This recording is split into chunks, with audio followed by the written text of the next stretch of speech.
And I'm going to turn the time over now to Mia. Hello, Mia. Hello, Karen. Thank you so much for that wonderful introduction. Good afternoon, good morning to anybody who is still morning for, and welcome to the webinar. I'm really thrilled to have been asked to contribute to the IAAP Complete Office Companion.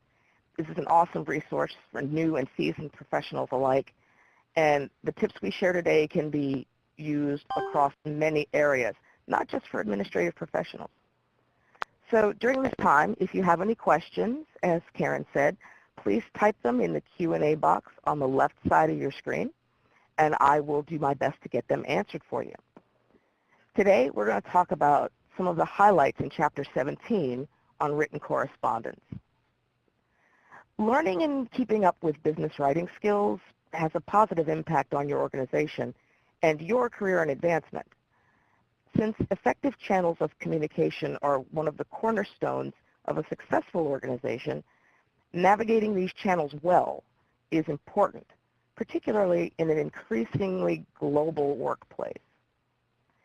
As I was preparing for this presentation, I noticed that I had interchanged correspondence with communication in many places. And that really was a happy accident, as many of the ideas that we're going to look at today also hold true for much of what can be found in Chapter 23 about oral communications. But as I said, in our time today, we're going to touch on what effective written correspondence is and why it's important.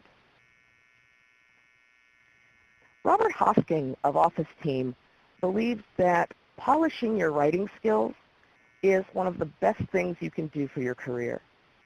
Hosking says, good writing skills are a key asset at every stage of your career, from the moment you write your very first cover letter and resume until your retirement party. This is especially true for administrative professionals who are responsible for a significant amount of written correspondence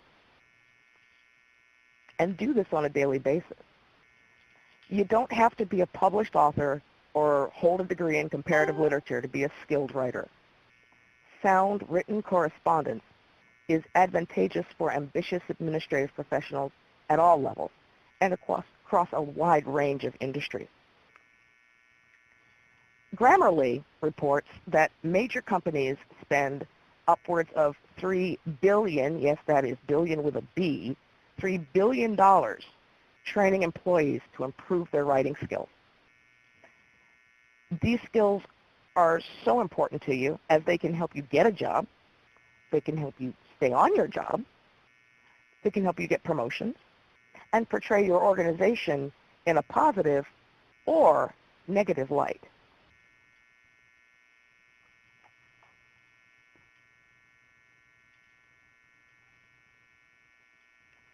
Written correspondence is important for many reasons. Among the top reasons, persuasion, clarity, professional courtesy, completeness, inspiring confidence, and team building. Let's talk a little bit about these.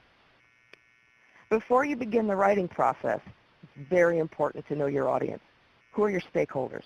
Who are you writing this correspondence for? Once you've determined that, you can ask yourself these questions. What do I want or need the reader to do? Persuasion is not just about getting somebody to buy a car or the latest product as seen on TV. At some point, everyone will need to persuade someone else to take action based on the written material that you've sent them. It is important that the writer fully understand what the reader needs to do. So it's really, really important that you know what you want your reader to do. Along with that, will the reader readily understand the reason for my correspondence? Your writing needs to be clear. Clarity in writing can be a difficult skill to master, as word choice is important, and English is one of the hardest languages in the world to learn. but it's key to helping your reader understand what's expected of them. Remember to use specific, concrete words. The average sentence should contain fewer than 20 words, and paragraphs should be kept to an average of 4 or 5 lines. Besides using a clear and readable font, use bulleted lists when possible. Bullets not only emphasize important points, but it gives your reader's eyes a break as well. Next, have you examined the tone of your message? The shorthand of the instant message and text messaging often slips into email and other forms of correspondence. Since this form of correspondence isn't face-to-face, it can be very easily misunderstood. If the correspondence is abrupt, it can send the message that the reader is unimportant to the sender. On the other hand, a well-written email can convey the importance of the message and the importance of the receiver. Always ask yourself, have I given the reader enough information to handle my request? Did you ever get a copy of a document that had words cut off the side or the bottom? Have you ever been putting together a piece of furniture only to find that the directions are missing pages, or worse yet, that you're missing actual pieces? Having the whole story is vitally important to a smooth process. Will my reader feel confident that I can meet their needs? Probably not if you spelled the reader's name, organization, or address wrong. Take the extra time to find out if your recipient is male or female, if you can't readily tell by the name. And then, don't presume all females are married. Ms. is an absolutely appropriate title. Is the tone of my message energetic and positive? Customers appreciate feeling valued and like to be thanked for giving you their business.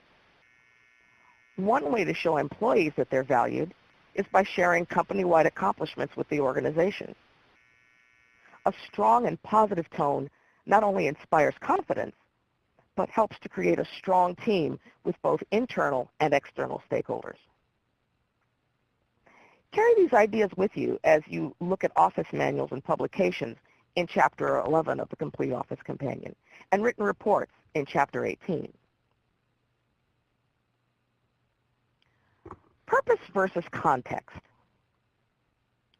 In order for correspondence to be effective, you must consider the purpose of the document. Are you looking for information? Are you trying to make a sale? Always know the purpose of your correspondence and make that purpose clear to the reader. Along with that, context is the background of why the document was created. Why do I need to write this correspondence in the first place? It's really important to note here that this is not the same as purpose.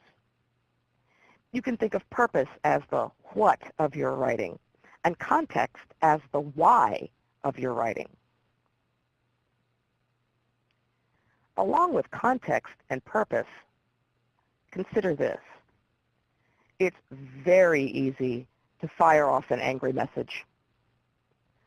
So it's a very, very good idea to wait at least 24 hours before sending a negative reply to someone or before sending something that you would write in anger. Remember that once it's out there, you can't take it back, especially if the correspondence is in electronic form. After cooling off, you may decide not to send the response at all. This especially applies to email messages. I was absolutely spitting furious about something that had happened at work, and I talked to my best friend and said, how do you not commit career suicide when something like this happens? And she suggested this. She said, write the message, put it aside. Come back to it. Revise it. Continue that process until you're not mad anymore. So at this point, you'll either have a very well-written document, or you'll find that you no longer need to send the document. Active versus passive voice. So for those of you who remember back in 5th grade grammar, the whole direct object thing, and you thought, when am I ever going to use this in real life? Well, here you go. Take a minute to ponder this. The moon was jumped over by the cow. Really? The moon was jumped? Oh dear. Did it live in the wrong part of the galaxy? What's going on here? Voice shows whether the subject acts or is acted upon. In the active voice, the subject performs the action. Our accountants completed the audit. We shipped your order on Thursday, December 4th. In passive voice, the subject is acted upon. In a passive voice sentence, it's often not clear who or what is performing the action. For example, the audit was completed by our accountants. Is the subject accountants or is it audit? Another example, the order was shipped on Thursday, December 4th. It's a perfectly grammatically correct sentence and it sounds fine, but it's not very strong. In each example, both sentences say the same thing, but the active voice samples are much more direct. So how do you recognize passive voice sentences? Watch out for key words like be, is, are, was, were, has been, have been, will be, being. How do you change passive voice sentences to active voice? Find the subject or the doer in the sentence. The accountants are the subject in the first sentence. What did the accountants do? Completed. This sentence clearly shows the subject doing the verb, the action that's described in the verb. Now let's go back to that cow. Since the moon can't jump, the subject has to be the cow. And what did the cow do? Jumped over the moon. So then, is passive voice ever really appropriate? The answer to that is yes. It's often used to soften the impact of negative news. Your order will be shipped when the enclosed order blank is returned, versus, we'll ship your order when you return the enclosed order blank. Sometimes being direct may send the wrong message to your reader.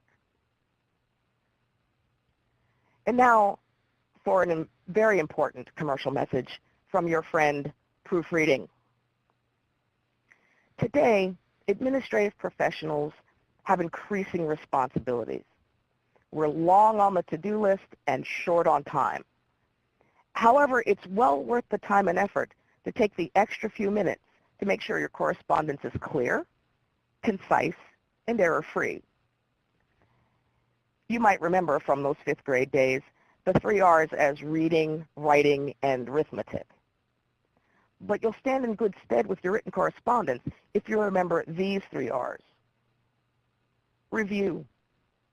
Check for grammar, spelling, and clarity in your correspondence. Especially check the dates, names, and addresses for accuracy.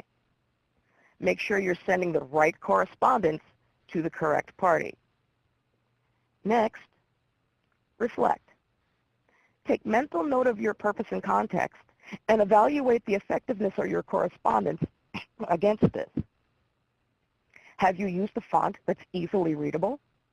For example, try to avoid large blocks of script or ornate fonts. Does your writing convey the appropriate message? Is there language that could be misinterpreted by the reader? Will readers understand what's expected of them based on what's written? Keep in mind, though, for those of us that are way prone to procrastination, reflection is not an excuse to avoid another task. Rather, it should provide the opportunity to ensure a quality product and enhance your skills. Last but not least, revise. Use the observations that you gathered from the review and reflection steps to make necessary changes to your document. You can find out more information about editing and proofreading in Chapter 22 of the Complete Office Companion. Excuse me. So what does this all really mean for me? How do I learn how to do all of this? We go back to Robert Hosking of Office Team as he provides some tips for developing and fine-tuning your written correspondence skills. First, he says read. Read business articles, magazines, blogs, anything you enjoy. Make mental note or physical note of words, phrases, and sentence structures that you like. After a few weeks, these will sink into your subconscious and then into your writing. Next, get your writer's six-pack. Writing is exercise. Think of it as like practicing a sport. You get stronger as you train more. If you want to strengthen your writing skills, write often. Set aside some time to brush up on grammar or poetry. He also says, track and change. If you're practicing your writing, it's better to let it breathe for a day or two and then revisit it to make corrections. It's more important to do that than edit as you go. If your grammar needs a boost, try writing it on a computer and using an automated proofreader. These programs are a cut above your computer's standard spelling and grammar check functions. And the tools can scan your text for errors and then explain them to you, which can help you monitor your progress. You can also take an online or in-person course. Another way to check the evolution of your skills is to swap texts with a friend or a colleague, either someone that's in the same boat as you or who's a better writer than you are. If you can take receiving some constructive criticism, you will find it enormously helpful to have such feedback. He also says, keep a journal. Doesn't need to be fancy. You might like to designate a notebook, keep a folder on your desktop, or simply store your thoughts on your smartphone or tablet. Keeping a journal can be as simple as writing emails and sending them to yourself, or keeping a Word document open for your written musings. I can't tell you the number of text messages and emails that I've sent myself specifically for that reason. So in summary, whether it's a proposal, presentation, letter, email, or text message, stick to the point and don't waste the reader's time. Brush up on your grammar and be sure to look for those mistakes spell and grammar check may miss, like it's and its, you and your, and the ever-popular there, and there. Avoid slang in your written correspondence.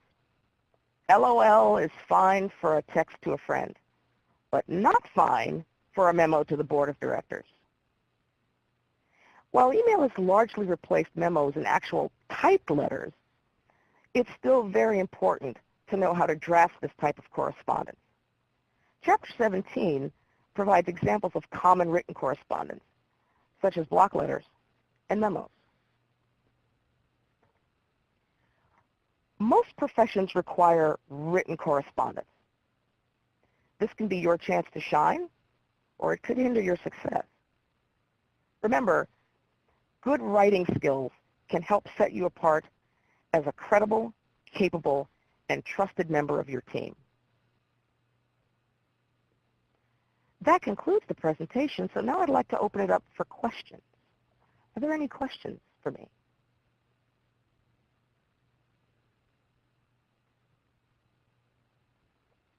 Mia, I have one. Where do you think the best resource for brushing up on your grammar? Is there a website, the Purdue OWL site? Is there somewhere Absolutely. you suggest? Purdue OWL is great. The other thing that's great is it's a website called Grammar Girl. I get a lot of my information from there. Google search the particular grammar topic that you're looking for, and you'll usually find a wealth of resources. Pick the one that you understand, that's most clear to you. Not everyone will find the same resources easy to use. So Google is actually your friend in that respect. But definitely OWL, Purdue OWL, and Grammar Girl are my top go-tos. Thank you. And which letter style do you prefer, simplified or modified? I prefer simplified block just because I'm lazy and I don't want to think about all the indentation. And it's important to note that sometimes it depending on your line of business, you may not get the choice between modified and simple. There may be a style guide that your organization uses that will tell you exactly what letter style you should be using. Do you have a resource for letter templates, maybe ones that are free? Again, I use the internet. I can take a look.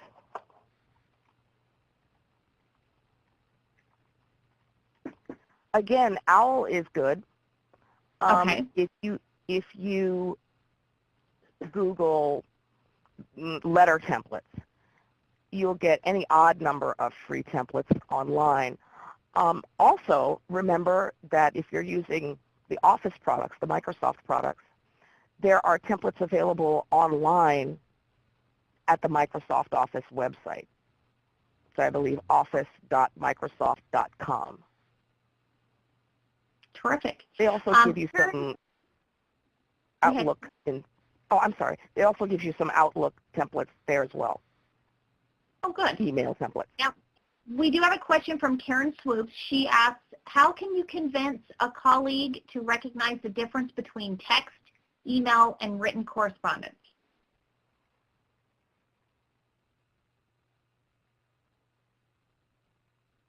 In terms of the correspondence itself, or in terms of when it's most appropriate to use that correspondence? I would say probably in terms of when to use it.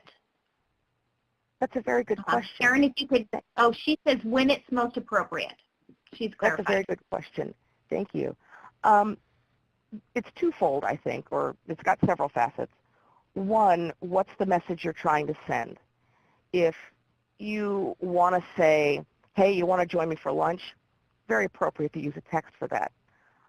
Unless you know the receiver very, very well, in a business sense, it's not really ever appropriate, I don't think, in my opinion, it's not really ever appropriate to send important information through a text, unless you're trying to give somebody directions to someplace and they're lost.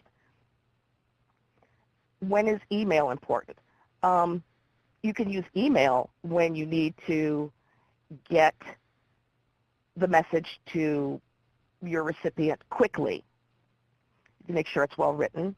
Going back to looking at what you've written, is it clear? Is it clear what you want the reader to do for you? Is it clear? Have you used a tone that's not offensive in any way? Email can be tough because it is easy to misinterpret the tone of something sent by email. It really does depend on what the message is.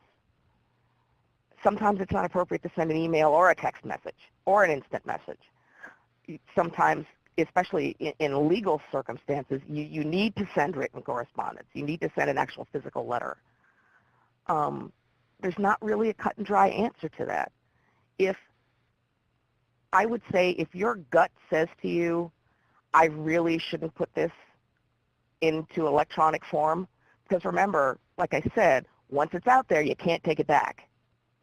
So if it's something that's confidential, if it is something that could potentially hurt someone else's feelings or career by having the information be out there in the general broad cloud, then I would say those instances are not appropriate for any type of electronic communication. Text, instant messages, emails, anything like that. I hope that's answered. I hope that really answered the question. It was a long way round. I'm sure it did. Thank you.